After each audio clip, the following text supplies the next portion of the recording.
The war ended. Humanity wasn't invited. Now the galaxy pays the price is a gripping and widely loved story from the HFY humanity, fuck yeah, subgenre of science fiction. It explores a universe where humanity, long known for its unpredictable and chaotic nature, is deliberately left out of a peace treaty that ends a massive interstellar war. The story begins in a galaxy where countless civilizations have been embroiled in a brutal and seemingly endless conflict. Tired of devastation, the leading species, the Galactic Council, eventually reaches a truce, a hard-won peace formed through years of diplomacy, compromise, and shared suffering. However, humanity, relatively new on the galactic stage and considered too volatile, militaristic, and dangerous, is excluded from this peace process.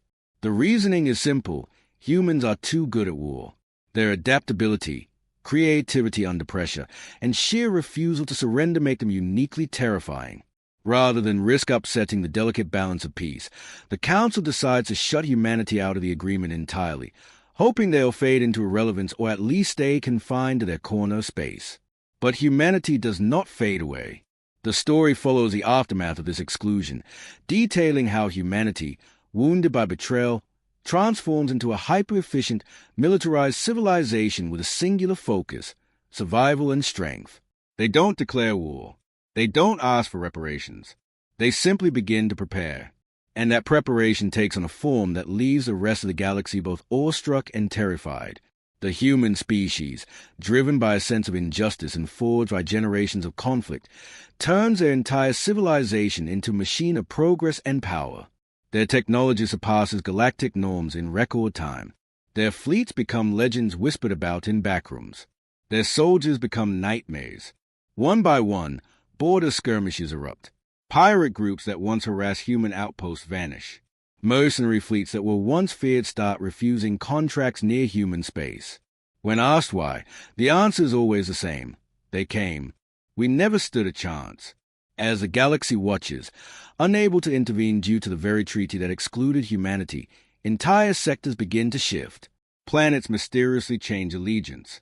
Trade routes become dangerous. A silent war begins, one of influence, power, and fear. The humans never say they're at war. They just keep growing stronger. Every action, every decision, is carefully calculated to avoid breaking the truce while simultaneously exploiting its every loophole. At the heart of the story is a philosophical and moral reckoning. What happens when a civilization, denied peace and justice, becomes the very force the galaxy feared it would be? It's a tale of revenge without bullets, a war fought not with weapons, but with strategy, resolve, and an unyielding belief that humanity will never be forgotten again. The story resonates deeply with HFY fans because it taps into a central theme of the subgenre: the idea that humanity's flaws, our aggression, our stubbornness, our refusal to give up, can also be our greatest strengths. It's a warning and a celebration, a tale that asks what it truly means to be human in a galaxy that tried to leave us behind. In the end, the galaxy does pay the price, not through annihilation, but through the slow realization that in trying to protect peace by excluding humanity, they created a far more dangerous force, one that remembers, one that learns, and one that will never be ignored again. As the story progresses, the quiet fear among the galactic species becomes a shared paranoia. The Council's grand peace, once heralded as a triumph of civilization, begins to crack, not from direct assault, but from within. Alliances waver. Old rivalries resurface. Everyone knows that humanity is watching, waiting, and acting. They just don't know where or how until it's already too late. Humanity, in the shadows of the galaxy, becomes legend and myth. Their AI-led fleets operate with near-perfect efficiency. Colonies on barren worlds bloom into self-sustaining hubs of culture and technology in half the time it takes other species. Their spies, it is rumored, have infiltrated even the highest levels of the Galactic Council. Diplomats disappear. Economies collapse without warning. Planets choose to join humanity's sphere of influence, not through invasion, but through whispered promises of protection, prosperity, and the one thing no one else could guarantee: freedom. This isn't conquest in the traditional sense. It's domination by example. Every time humanity saves a refugee ship ignored by the Council, every time they deploy medical technology generations ahead of galactic standards, every time they solve problems the Council bureaucracies ignore, they win hearts and minds. Entire civilizations start to question their allegiance. The so-called barbarians have become the new ideal. But beneath this strategic brilliance lies a deep wound. Humanity remembers the insult, the exclusion, the betrayal. Not every human agrees with the course being taken. Some advocate for reconciliation, others for full-on war. There are fractures within the human ranks, idealists, realists, pragmatists, zealots, and this complexity makes them even harder to predict. Meanwhile, the Council faces a dilemma. Breaking the peace to act against humanity risks reigniting the war they swore to end. But doing nothing lets the humans continue to grow stronger, more influential, more embedded. Quietly, factions within the Council begin to splinter. Some argue for direct military action. Others propose covert sabotage. A few even suggest extending the hand of peace, finally offering humanity a seat at the table they were denied. But it's too late. Humanity doesn't want a seat anymore. They are building a new table, one where they decide the terms. And other species, especially the oppressed, the overlooked, the broken, are listening. More and more begin defecting from the old order. A new alliance forms in the shadows, spearheaded by humanity, composed not of the galaxy's elites but its outcasts, its misfits, its dreamers. And suddenly, the Council's power isn't just weakening, it's becoming irrelevant. The final chapters of the story hint at something even more profound. Humanity, once seen as the unpredictable wild card, is now the stabilizing force. The cycle has turned. The galaxy that feared war without humanity now fears peace without them. But as the curtain closes, there's no definitive end, only a transformation. The war may have ended, but a new era has begun. And in this era, humanity isn't just present. As this new era dawns, the galaxy finds itself quietly reshaped by the gravity of humanity's ambition, not through fire and blood, but through willpower, vision, and relentless momentum. Old empires and ancient coalitions begin to crumble under their own weight as their people question the legacy of the so-called Great Peace. What good is peace, after all, if it only serves the powerful? What good is unity if it means silence in the face of injustice?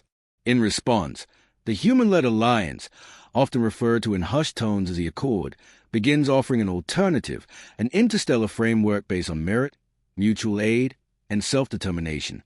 It isn't perfect. There are tensions, disagreements, and ideological clashes. But it's alive, dynamic, and most importantly, it listens. The galaxy had grown stale under the Council's rule, fossilized by tradition and fear. But humanity, with all its flaws, brings. You were broken, it says, and in the breaking, you found the space to build what others could not. You were forgotten, and in being forgotten, you remembered everyone else. The message is etched into the central archive of the Accord, in every language known and still emerging. It becomes a foundation of a new age, not of expansion, but of connection, not a galactic empire, but a galactic community. In time, Dawnreach returns, not with treasure or conquest, but with kinship, stories, and new questions to pursue. It is the first of many such missions, each one pushing the borders of understanding further than before. Humanity, once left behind, is no longer defined by the war. They are not warriors anymore, not primarily. They are gardeners of peace, keepers of stories, builders of bridges between species, timelines, and even dimensions. The galaxy no longer pays a price for excluding them. Now, it thrives because they were willing to return. And somewhere in the quiet space between stars, as another ship launches into the unknown, a human child aboard looks out the viewport and whispers, as if remembering something old. We weren't invited, but we came. And now, everyone comes with us. And the stars whisper back, welcome. You said, counting you. ChatGPT said. As the new age unfolds, the Accord's influence touches even the most distant corners of the known and unknown. Borders dissolve, not into chaos, but into shared stewardship. The concept of territory begins to fade, replaced by zones of responsibility, zones of care. Planets are no longer claimed, but adopted. The old maps are redrawn, not with flags and colors, but with networks of empathy, of trade, of open communication. Humanity thrives in this world, not because they rule it, but because they helped shape it. Earth becomes a crossroads of civilizations, a place where the oldest voices speak to the newest ears. In its orbit, the Horizon Spire, a structure co-designed by 17 species, serves as a central hub for galactic dialogue. Its halls are lined not with statues of heroes, but with panels etched with questions still unanswered. Every being who enters contributes one. The Spire becomes a living testament to the Accord's greatest principle, progress through participation. But time, as always, moves forward. Leaders age, cultures evolve, and eventually, the generation that built the Accord from the ashes of exclusion begins to pass on. Their stories, once urgent and raw, now live in songs, in holograms, in rituals passed between species at gatherings held under twin suns. A day comes, quietly, without fanfare, when Earth sends no humans to a newly forming planetary council. Not because it has nothing to offer, but because it trusts the others to lead. The trust is earned. The council functions. The decisions are made. The humans watch from afar, nodding, proud. The galaxy has not forgotten them. It simply no longer needs them to lead every time. And this, perhaps, is the truest sign of humanity's victory. Centuries pass. The name Accord becomes shorthand not for a government, but a philosophy. Other galaxies begin to take notice. New forms of travel, born from collaboration with the ancient gravitational beings, open corridors to realms once thought unreachable. The stars that humanity could once only dream of now burn bright in their skies, within their grasp, not for conquest, but for communion.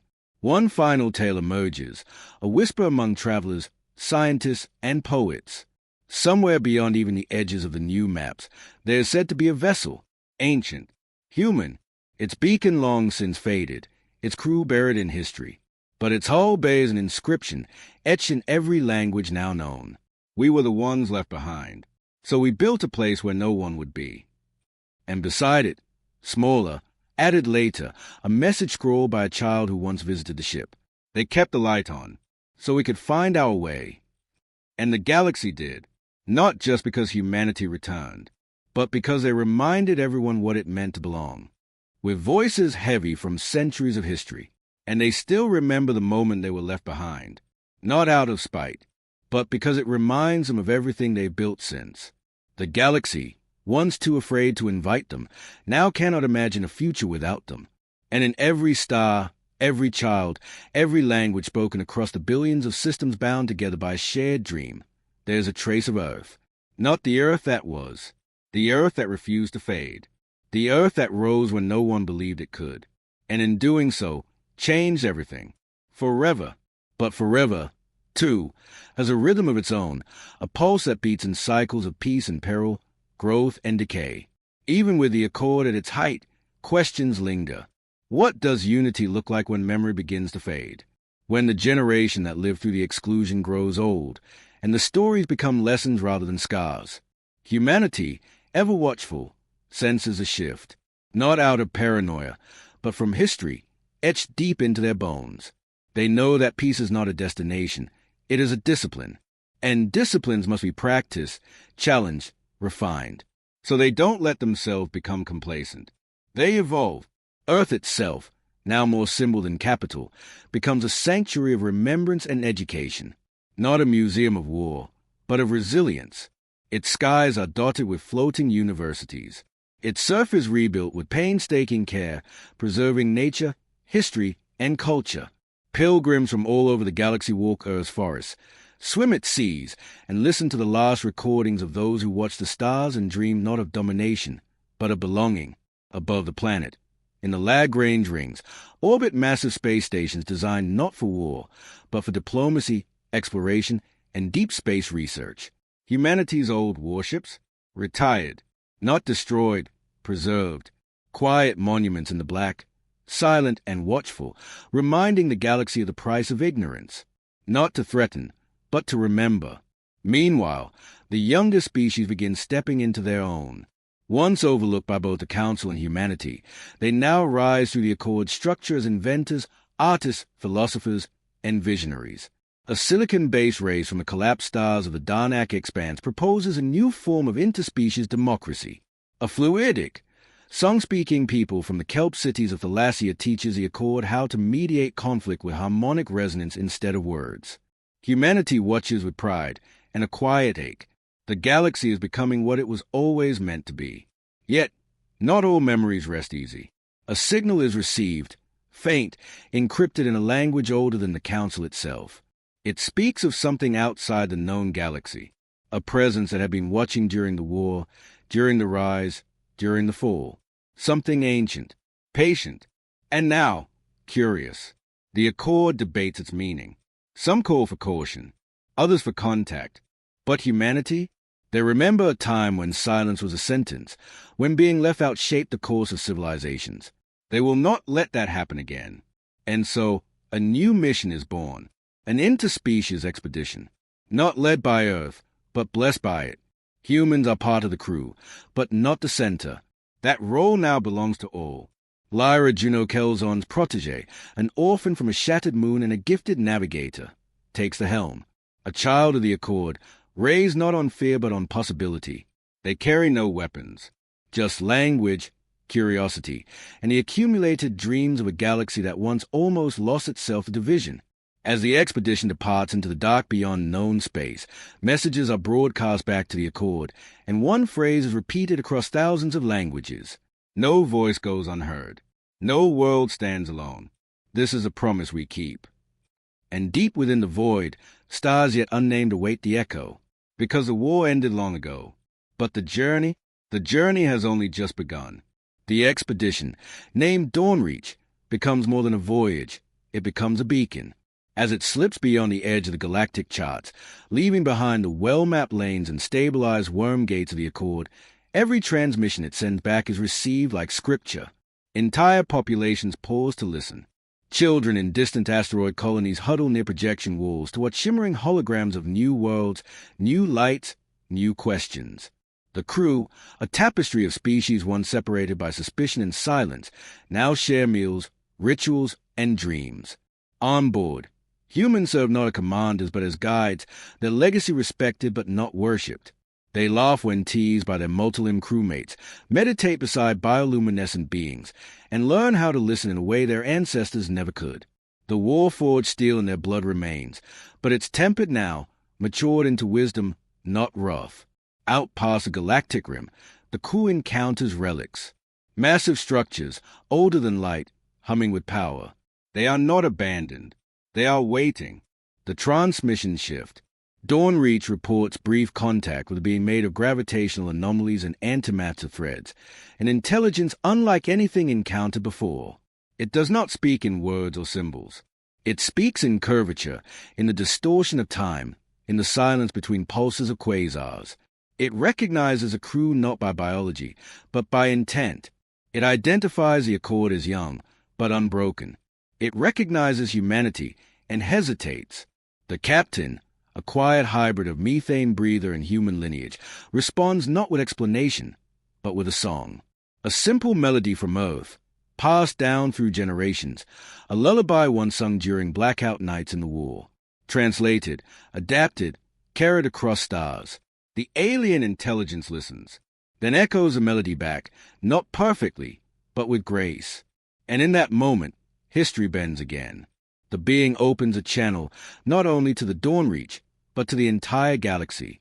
Through a medium of quantum entanglement and stellar resonance, it allows the Accord to see its kind, its history, its warnings. They were once like us, divided, brilliant, prideful. Their rise nearly ended everything. They learned too late. They survived, but alone. And now they are reaching out because the Accord did something no civilization ever had. It endured without domination. They offer no weapons, no miracles, only knowledge, and an invitation to walk beside them, not beneath. The Accord accepts. But before the connection ends, the intelligence offers one final observation, directed at humanity specifically. Change, passion, choice. The Accord doesn't impose itself. It simply works. It builds better infrastructure. It shares technology freely with those willing to work with them. It responds faster to crises. It treats smaller species as equals, and gradually, the tide shifts. Species that once swore allegiance to the Council quietly reach out to the humans, not out of desperation, but out of hope. The Council, desperate to maintain order, makes its move. They attempt to frame humanity for an act of terror, a false flag operation meant to justify action. But humans have grown wiser. Their intelligence networks uncover the plot, expose it to the public, and the scandal ignites a wave of protests across dozens of star systems. For the first time, the myth of the Council's moral superiority is shattered, and the universe sees it for what it is, a system built on fear, exclusion, and arrogance. In the aftermath, the Council begins to fracture. Worlds secede. Loyalists flee. Some species retreat inward, hoping to weather the storm. Others throw their lot in with humanity, realizing that evolution is inevitable and that the future cannot be built by clinging to the past. At the center of it all, humanity doesn't declare victory. They don't need to. Instead, they continue building, exploring, expanding, not to conquer, but to connect. They set up diplomatic academies where species once denied voice can now learn to lead. They terraform dead moons into sanctuary worlds for refugees. They create libraries that archive every species' culture, including those nearly erased by the war. And they enforce one core principle, unshakable and absolute: no one gets left behind. Not again. Children born under the Accord don't fear the old ghosts of war. They study them, learn from them, so that history doesn't repeat itself, so that peace can be built on understanding, not silence, and humanity watches over it all, not as rulers, not as tyrants, but as guardians of the flame, fierce, flawed, and unyieldingly human, because the war ended without them. But the future belongs to them. And this time, everyone is invited. But even as the Accord rises and the galaxy leans into this new promise, shadows still linger on the edge of progress. Change, real change, is never clean. Not all species embrace the new paradigm with open arms. Some see humanity's rise not as redemption, but as a quiet colonization masked in ideals. Whispers of rebellion stir in isolated systems. Extremist factions cling to the old ways, branding themselves the keepers of purity, vowing to restore the Council's glory and banish human influence once and for all. Humanity knows this too well. The lesson was learned early. Every advance brings resistance. Every ideal will be tested. And so they don't rest. They don't grow complacent. They train. They innovate. They remember. The Accord, shaped in humanity's image but no longer solely their own, becomes a living organism, resilient, diverse, and adaptive. It absorbs the shocks of insurrection without crumbling. It debates openly, evolves frequently, and never enforces peace at the end of barrel. Its strength is not uniformity, but cooperation.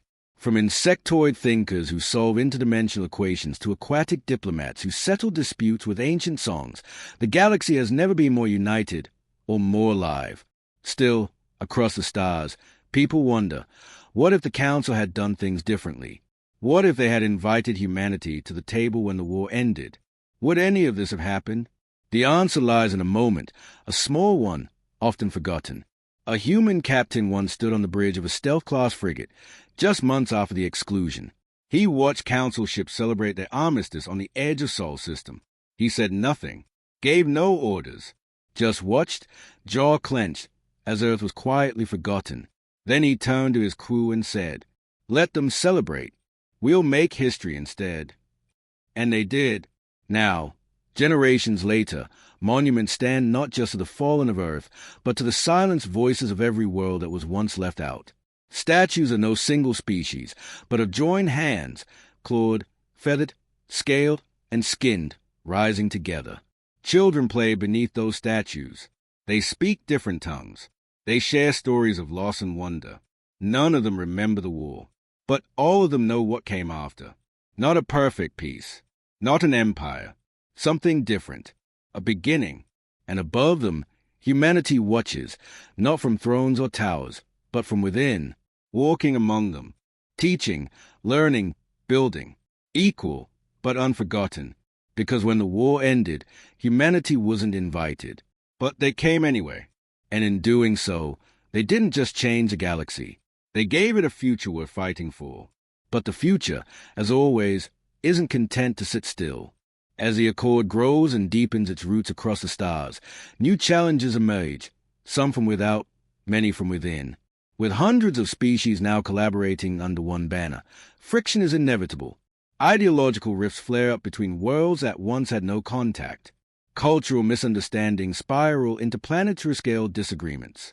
Some fear that the Accord is growing too fast, too big, losing its original clarity. And still, at the core of it all, humanity remains both symbol and catalyst. For some species, humanity is revered, an icon of transformation, of impossible ascent. For others, they are a cautionary tale, a reminder what unchecked ambition and wounded pride can do. Humanity bears this burden quietly. After all, they never asked to lead. They simply refused to be forgotten. And in that refusal, they created a gravity that others could not escape. The story follows the rise of a new generation of leaders, half-human, half-alien hybrids born of interstellar unity, navigating identities shaped by 1,000 cultures. They don't fit into any one mold, and they don't want to. They represent something wholly new, a galactic identity, forged in the aftermath of exclusion and the fire of progress. One of them, Lyra Juno Kelzon, daughter of a Terran linguist and a Zentrum empath, becomes a focal point of a narrative. She's chosen not for her lineage, but for her refusal to compromise on truth. In her, the spirit of Earth's old stubbornness burned brightly, but tempered by the depth of a species that once sang to moons to mourn their dead. When a rogue faction of ex-Council species begins deploying ancient superweapons, attempting to reset the balance of power one final time, it is Lyra who leads the Accord's response, not with fleets, but with a message. We remember, we always will, but we move forward together, or not at all. It's not just words. She flies unarmed into the heart of the conflict zone, landing on a broken station where ghosts of the past still haunt the halls. There, surrounded by species who once saw humanity as a threat, she makes them see something else, accountability without vengeance, strength without subjugation, unity without uniformity. The weapons are deactivated not by force, but by choice. The galaxy breathes. Years pass. Lyra's name becomes another chapter in the ever-growing book of the Accord. New threats rise. Old evils stay. But never again is humanity seen as a footnote, an afterthought, or an outlier. Instead, they are a constant presence, sometimes quiet, sometimes loud, always human. They farm on the plains of H-Tau 4. They compose symphonies with crystalline life forms on Verus Prime. They settle debates in the ringed chambers of the Accord Senate.